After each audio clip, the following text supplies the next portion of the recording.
Distingués invités, mesdames, messieurs, je voudrais tout d'abord, au nom de la délégation qui m'accompagne et à mon nom propre, remercier le gouvernement coréen et le peuple coréen et le Forum mondial de l'eau de l'accueil très spécial et chaleureux réservé à notre endroit et aussi à l'endroit de la délégation qui m'accompagne. Je voudrais souligner que de nos jours, l'humanité doit relever plusieurs défis liés à l'eau douce qui affectent la sécurité alimentaire, la santé des êtres humains, le développement économique et social et la durabilité des écosystèmes dans plusieurs endroits du monde et plus particulièrement dans les régions sahéliennes de l'Afrique.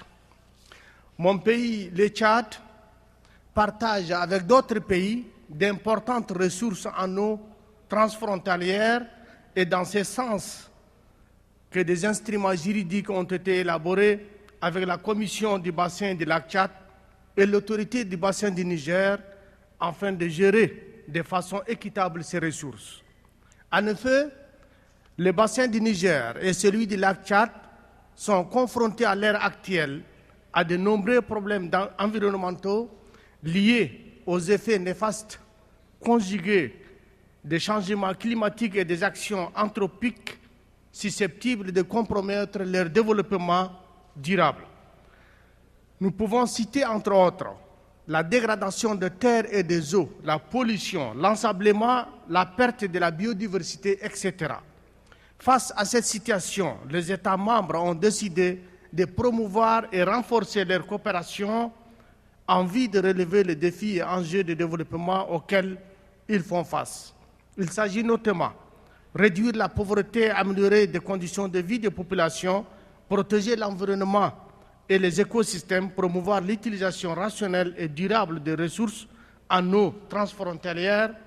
par tous les utilisateurs, coordonner le développement agricole en vue de la sécurité alimentaire, contribuer au règlement d'éventuels conflits liés à l'utilisation de l'eau, le partage mutuel et équitable des bénéfices tirés des ressources du bassin. Au niveau de la CBLT, le programme d'action stratégique du bassin du lac Tchad élaboré en 2008 avec l'appui des partenaires internationaux est un document cadre de politique globale régionale conçu pour une adhésion volontaire des États membres et son contenu complété par les plans d'action nationaux de gestion intégrée des ressources en eau, le PAGE. Le programme d'action stratégique présente un programme pour la coopération environnementale régionale renforcée dans les États membres. Le plan d'action stratégique fixe des objectifs et des cibles claires devant conduire à un plan d'investissement d'action prioritaire à soumettre à la communauté internationale. Ce plan quinquennal d'investissement de la CBLT a été présenté à la table ronde de Bayer à Bologne en avril 2014 pour son financement. Aussi,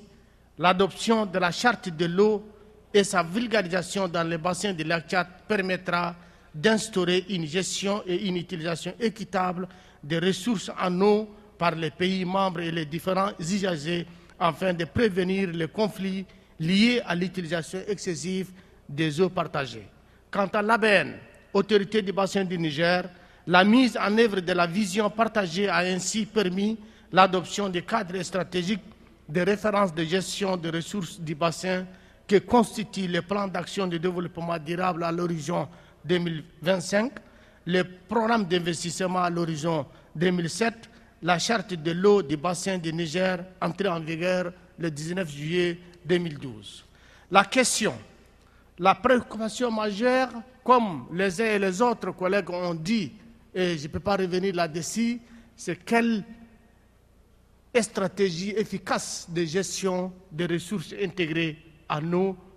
faut-il adopter en Afrique. Je vous remercie de votre aimable attention.